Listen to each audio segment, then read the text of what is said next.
अस्सलाम वालेकुम students, unit number 6 work and energy. आज हम करेंगे numerical 6.5।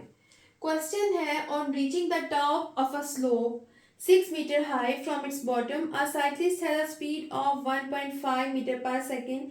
Find the kinetic energy and the potential energy of the cyclist. The mass of the cyclist and his bicycle is 40 kilogram.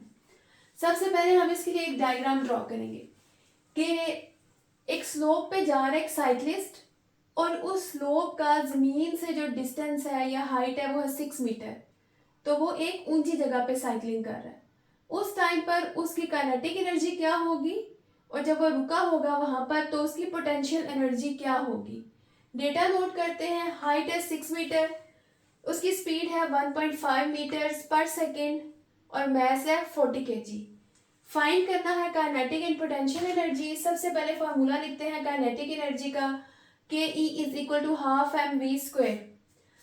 Half into 40 kg mass है और we square velocity का 1.5 metre का हम square ले लेते हैं तो answer आएगा 2.25।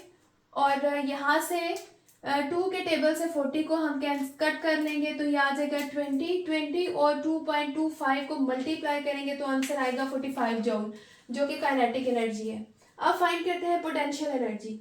पोटेंशियल एनर्जी का फार्मूला है M G H. M 40 kg था, जी की वैल्यू आपको पता होनी चाहिए। ग्रेविटेशनल एक्सेलरेशन है ये 10 है और एच की वैल्यू 6 है। इन सब को मल्टीप्लाई किया तो हमारे पास पोटेंशियल एनर्जी की वैल्यू आ जाएगी 2400 joule. Numerical 6.6। A motorboat moves at a steady speed of 4 meter per second. Water resistance acting on it is 4000 Newton. Calculate the power of its engine. सबसे पहले डायग्राम ड्रॉ करते हैं कि एक motor boat है। आप समझेंगे ये मोटर बोट है और ये पानी के अंदर चल रही है और स्पीड क्या है इसकी 4 मीटर पर सेकेंड।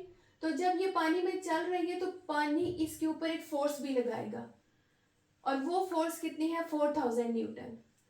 तो पावर हमने मालूम करनी है इंजन की। फार्मूला है पावर का वर्क डन ओवर टाइम। अब हमारे पास देखिए डब्ल्यू नहीं है और इसके अलावा टाइम भी नहीं है। हमारे पास दो चीज़ें हैं, एक है उसकी स्पीड और एक है फोर्स। तो हम वर्क को खोलते हैं, उसका फार्मूला लिखते हैं W is equal to F into S. अब देखिए हमारे पास F तो है, S नहीं है। अब हमने क्या करना है कि S को मजीद खोलते हैं, S का फॉर्मूला लिखते हैं, वो बन जाएगा S is equal to V into T. अब हम इस S की जगह इसका फार्मूला लिख लेते हैं, क्या है V इंटू टी। तो उसके बाद हम देखेंगे जो सेम वेरिएबल्स हैं उनको हम कैंसिल कर लेंगे, जैसे टी से कैंसिल हो जाएगा तो फाइनल फार्मूला हमारे पास आ जाएगा P is equal to F into V. Force है 4000 न्यूटन, स्पीड है उसकी 4 मीटर पर सेकेंड और जब हम इनको मल्टीप्लाई करेंगे तो हमारे पास आंसर आ जाएगा 16000 वॉट। अब हम इसकी जगह इसका लिख सकते हैं, प्रीफिक्स भी लिख सकते हैं। 3 0 का मतलब होता है के, तो यहाँ पर हम 3 0 को हटाएंगे तो के लिख लेंगे मीन्स 1000, यानी 16000 वॉट फिर प्रीफिक्स के साथ होगा 16 kilo watt. Numerical 6.8। A 50 kilogram man moved 25 steps up in 20 seconds. Find the power if each step is 16 centimeter high. साथ अब डायग्राम देखेंगे, एक बंदा है वो सीढ़ियाँ चढ़ रहा है तो आप चेक करें कि वो जो टोटल स्टेप्स चढ़ के जाएगा वो है 25, यानी 25 सीढ़ियाँ उसने चढ़नी है और हर सीढ़ी 16 सेंटीमीटर ऊंची है। इसका मतलब है कि हर सीढ़ी अगर 16 सेंटीमीटर ऊंची है तो हमने ये चेक करना है कि अगर 25 सीढ़ियाँ चढ़ेंगे तो टोटल डिस्टेंस कितना कवर किया जाएगा।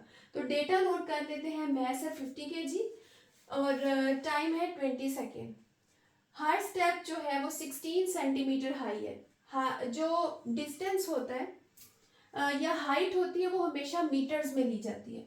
सेंटी मीन्स 100, तो यहाँ हम 16 को 100 से डिवाइड करेंगे तो हमारे पास आंसर आ जाएगा 0.16 metre. Number of steps, total सीढ़ियाँ कितनी हैं 25। अब हम क्या करेंगे कि हाइट को स्टेप से मल्टीप्लाई करेंगे, 0.16 इंटू 25 तो हमारे पास टोटल डिस्टेंस आ जाएगा 4 मीटर या टोटल हाइट आ जाएगी 4 मीटर। अब हमने मालूम करनी है पावर। पावर का फॉर्मूला है वर्क डन ओवर टाइम। अब यहाँ वर्क डन चूंकि ये बंदा हाइट पे जा रहा है तो हम यहाँ पर कुछ चेंजिंग्स करेंगे। वर्क डन को हम यहाँ पोटेंशियल एनर्जी के फार्मूला से रिप्लेस करेंगे और टाइम से डिवाइड करेंगे, जो कि ऑलरेडी पावर के फार्मूला में है। अब सवाल ये पैदा होता है कि वर्क तो हम कहते हैं एफ इंटू एस के बराबर है, W is equal to F into S. तो ये एम जी कहाँ से आ गया और एच कहाँ से आ गया? एस के लिए हम एच लिख लेंगे और इसी तरह से फोर्स जो है एफ उसको हम एम जी कंसिडर करेंगे। यानी फोर्स एम ए होती है, लेकिन जब हम away from the earth move कर रहे होते हैं तो हम ए को जी से रिप्लेस करते हैं, इसलिए फोर्स को यहाँ पर हम एम जी लिखेंगे। तो अगर हम फोर्स को एम जी लिखते हैं, एस को एच लिखते हैं, तो वर्क डन हमारा आ जाएगा एम जी एच। तो अब हम इसकी वैल्यूज पुट करते हैं, 50 इंटू 10 इंटू 4 डिवाइडेड बाई 20, तो हमारे पास फाइनल आंसर आ जाएगा 100 watt. Medical 6.9 calculate the power of a pump which can lift 200 kilogram of water through a height of 6 metre in 10 seconds. इसके लिए हम डायग्राम ड्रॉ करते हैं। पंप मतलब जो हमारे घर में मोटर वगैरह लगी होती है, वो मैंने यहाँ पर शो की है, और वो पानी ऊपर टैंकी में लेकर जाएगी और टैंकी 6 मीटर हाइट पे लगी हुई है, और पानी कितना ये पंप कर रही है मोटर? 200 किलोग्राम, यानी 200 किलोग्राम वाटर ये हमारी जो मोटर है ये 6 मीटर ऊपर लेकर जाएगी। तो इस पंप की या इस मोटर की हमने पावर चेक करनी है। डेटा नोट करते हैं। मैस है 200 kg, हाइट है 6 मीटर, टाइम है 10 सेकेंड। पावर का फार्मूला सबसे easy, work done over time. और ये न्यूमेरिकल्स इतने आसान हैं कि आप इनकी थोड़ी सी प्रैक्टिस करेंगे तो ये आप अच्छे तरीके से सॉल्व कर पाएंगे। Work done is equal to, पिछले न्यूमेरिकल में कैसे समझाया है कि किस तरीके से एम जी एच लिखेंगे। तो यहाँ पर पानी चूंकि हाइट पे जा रहा है, इसलिए हम यहाँ पर वर्क डन पोटेंशियल एनर्जी के इक्वल लेंगे, जो कि होगा M G H divided by T. 200 into 10 into 6, अब 10 से कैंसिल हो जाएगा और हमारे पास आंसर आ जाएगा 1200 वॉट।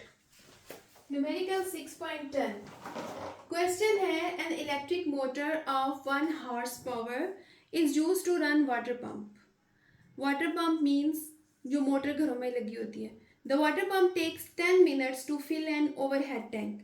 यानी आप अपने घर की मोटर चलाएं अगर, और उसकी पावर हो 1 हॉर्स पावर, और जो आपकी टैंकी है वो 10 मिनट में अगर फिल होती है, तो the tank has a capacity of 800 litre, means के एक टैंकी में 800 लीटर पानी जाता है, and the height of 15 metre, और वो टैंकी 15 मीटर हाइट पे है। यानी आप सोचें कि आपके घर की जो टैंकी है वो 15 मीटर हाइट पे लगी हुई है, आप मोटर चलाते हैं, उसकी पावर है 1 हॉर्स पावर, और 10 मिनट आप मोटर चलाते हैं, और टैंकी के अंदर जो पानी जाता है या टैंकी की कैपेसिटी है वो है 800 लीटर। तो हमने ये देखना है कि actual work done by the electric motor, कि मोटर ने कितना काम किया है टैंकी भरने में। Also find the efficiency of the system. तो सबसे पहले डेटा नोट करते हैं। पावर उन्होंने हमें दी है हॉर्स पावर में, और ये भी आपको पता होना चाहिए कि 1 हॉर्स पावर जो है वो 746 वॉट्स के इक्वल है। टाइम दे दिया 10 मिनट्स, टाइम हमेशा सेकेंड्स में लेते हैं। 10 को मल्टीप्लाई करेंगे 60 से तो हमारे पास सेकेंड्स आ जाएंगे 600। वॉल्यूम है वाटर का 800 लीटर, और मैस है 800 किलोग्राम। कैसे कि 1 लीटर जो है वो 1 kg के इक्वल ही होता है, इसलिए हम यहाँ पर 800 लीटर को 800 kg भी लिख सकते हैं। और हाइट है हमारे पास 15 मीटर। तो हमने देखना है कि work done by N electric motor, कि वर्क डन कितना हुआ है। तो वर्क डन यहाँ पर जो है वो हम लेंगे पोटेंशियल एनर्जी के इक्वल, क्योंकि पानी ऊंची जगह पर जाकर स्टोर हो रहा है, इसलिए वर्क डन यहाँ पर पोटेंशियल एनर्जी के इक्वल होगा। लेकिन कैसे इक्वल होगा ये भी देख लें कि वर्क डन होता है एफ इंटू एस। अब एस एच के बराबर होगा और जो एफ है वो एम इंटू जी के बराबर होगा। तो फिर हमारे पास जो वर्क डन का formula according to potential energy होगा वो होगा एम जी एच। तो यहाँ पर हम लिख लेते हैं W is equal to M G H. Work done find करेंगे तो मैस है 800, जी की वैल्यू 10 है और एच 15। अब इन सब को मल्टीप्लाई करेंगे तो हमारे पास आ जाएगा 120,000 जूल। ये काम किया है मोटर ने, यानी वर्क किया है ये टैंकी फिल करने में। अब हमने जो दूसरा पोर्शन है ये थोड़ा सा ट्रिकी है, ये समझने वाली बात है कि आल्सो फाइंड द एफिशिएंसी। अब एफिशिएंसी का जो फार्मूला होता है वो होता है output divided by input. Output तो वो है जो मोटर ने हमें दिया है, और इनपुट ये है कि मोटर कितनी पावर इस्तेमाल करी है। आउटपुट क्या है कि मोटर ने काम कितना किया, यानी कितनी पोटेंशियल एनर्जी थी जो मोटर ने वो यूटिलाइज दी है हमें। और इनपुट क्या है कि मोटर ने अपनी पावर कितनी इस्तेमाल की है। तो यहाँ पर हमने ये जो पावर का फॉर्मूला है और W/T इसको लगाएंगे और इसको अरेंज करेंगे।